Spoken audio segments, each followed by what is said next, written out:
सियासत का अखाड़ा बने कर्नाटक के हुबली में ईदगाह मैदान में आखिरकार गणपति की स्थापना कर ही दी गई। कर्नाटक हाईकोर्ट के फैसले के बाद बुधवार को गणपति बैठा दिए गए हैं। हाईकोर्ट ने देर रात हुई सुनवाई के दौरान गणेश चतुर्थी के जश्न की अनुमति को चुनौती देने वाली याचिका को खारिज कर दिया और कह दिया कि ईदगाह वाली जमीन को लेकर कोई विवाद नहीं है। इससे पहले मंगलवार को ईदगाह मैदान को लेकर सुनवाई हुई थी। शीर्ष कोर्ट ने दोनों पक्षों की तरफ से यथास्थिति बनाने का आदेश दिया था। साथ ही विवाद निवारण के लिए कर्नाटक हाईकोर्ट को आदेश सुनाया था और हाईकोर्ट ने मंगलवार देर रात सुनवाई की और गणपति की स्थापना की इजाजत दी। सुप्रीम कोर्ट में कपिल सिब्बल और दुष्यंत दवे ने मालिकाना हक को लेकर दलीलें दी थी। सिब्बल ने सुप्रीम कोर्ट के एक पुराने फैसले को याद दिलाते हुए कहा कि हाईकोर्ट की सिंगल जज बेंच ने यथास्थिति बनाए रखने का आदेश दिया था, लेकिन खंडपीठ ने फिर भी गणेश पूजा के लिए अनुमति दी। हालांकि ये विवाद आज का नहीं है बल्कि बहुत पुराना है। एक तरफ मुस्लिम संगठन और कांग्रेस पार्टी तो दूसरी तरफ संघ परिवार और बीजेपी। कहां से शुरू हुआ ईदगाह मैदान पर विवाद? साल 1991 में नींव पड़ी जब रथ यात्रा और अयोध्या में बाबरी मस्जिद के ढांचे को गिराया गया।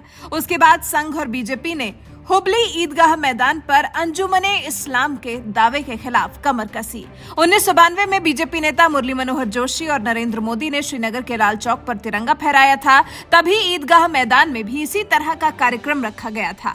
आयोजन संघ परिवार ने ही किया था। हालांकि प्रशासन के भारी बल प्रयोग की वजह से संघ परिवार तिरंगा नहीं फहरा पाया था। फिर साल 1994 में उमा भारती ने ये कोशिश की थी। इसका भी जबरदस्त विरोध किया गया था। भीड़ पर गोलियां बरसा दी गई थी। 5 लोगों की जान चली गई थी।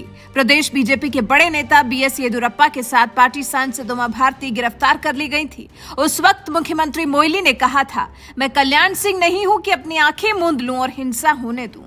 हालांकि जिस तरह से बेकसूरों पर गोलियां चलाई गईं, इस घटना से मोईली सरकार की छवि खराब होने लगी थी। हड़बड़ी में मुख्यमंत्री ने धमकी भी दे दी थी कि अब अगर हिंसा हुई तो आरोपियों पर टाडा के तहत मुकदमा दर्ज किया जाएगा।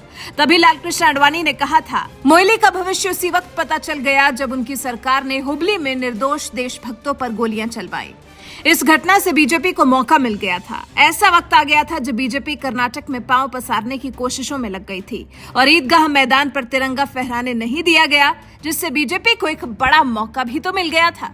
बीजेपी ने इसे अपने लिए भुनाना शुरू कर दिया था। इस वक्त अनंत कुमार पार्टी के लिए बड़े रणनीतिकार साबित हुए, जो कि कर्नाटक बीजेपी के उस वक्त महासचिव थे। हुबली के ही रहने वाले थे। लालकृष्ण आडवाणी से अच्छी खासी नजदीकी भी रखते थे। वहीं कर्नाटक में गद्दी की लड़ाई भी उस वक्त चरम पर थी। साल 1990 में कर्नाटक के मुख्यमंत्री वीरेंद्र पाटिल को राजीव गांधी ने पद से हटा दिया था, जिस वजह से वहां का लिंगायत समाज भी कांग्रेस के खिलाफ आक्रोशित था। अनंत कुमार ने लिंगायतों को अपनी तरफ करना शुरू किया और इसका असर कुछ ऐसा हुआ कि जब 1994 में विधानसभा चुनाव हुए तो जीती तो कांग्रेस ही। तभी तो वीरप्पा मोइली कर्नाटक के मुख्यमंत्री बने थे, लेकिन बीजेपी ने एक ईदगाह मैदान पर हुई घटना के दम पर कांग्रेस की नींव हिला दी थी। पिछले चुनाव के मुकाबले भी अपनी 10 गुना सीटें बढ़ा ली थी। इसी हिंसा के दौरान अनंत कुमार ने मोइली हटाओ का नारा दिया था। ये रणनीति ऐसे काम की कि बीजेपी की सीटें 10 गुना बढ़ गईं, जिसके बाद हिंदुओं में जैसे शक्ति आ गई थी और वो दौर है और आज का दौर है। आज तक उस इलाके में बीजेपी का ही दबदबा है। पिछले चुनाव में ही बीजेपी को कर्नाटक में 36.2% वोट मिले, जबकि कांग्रेस को 38% वोट के साथ जीत मिली थी। और अब फिर एक बार कर्नाटक में चुनाव होने हैं। बीजेपी ने बीएस येदियुरप्पा को मुख्यमंत्री पद से हटाकर बासवराज बोम्मई को ये कुर्सी सौंपी है। पार्टी को हालांकि डर है कि कहीं येदियुरप्पा के हटने से लिंगायत समुदाय नाराज न हो जाए, इसलिए 75 साल की सीमा को तोड़ते हुए येदियुरप्पा को संसदीय बोर्ड में जगह दी गई है।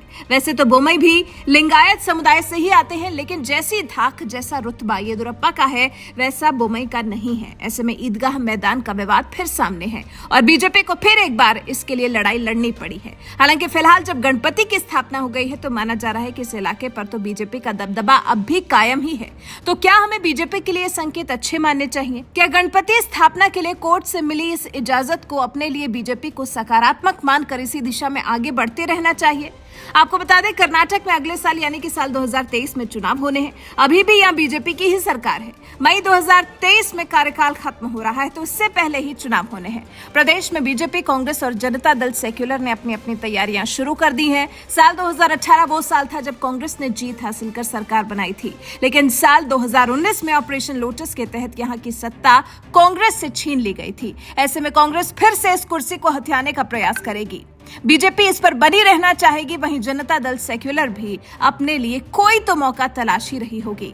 इस चुनाव से फिलहाल आप ईदगाह मैदान में गणपति के विराजने के फैसले को कैसे देखते हैं? विवादित ईदगाह मैदान में जिस तरह से गणपति की स्थापना हो गई है, क्या ये बीजेपी के लिए आगे के लिए कोई शुभ संकेत है? इस बारे में आप क्या सोचते हैं? कमेंट कर हमें जरूर बताएं।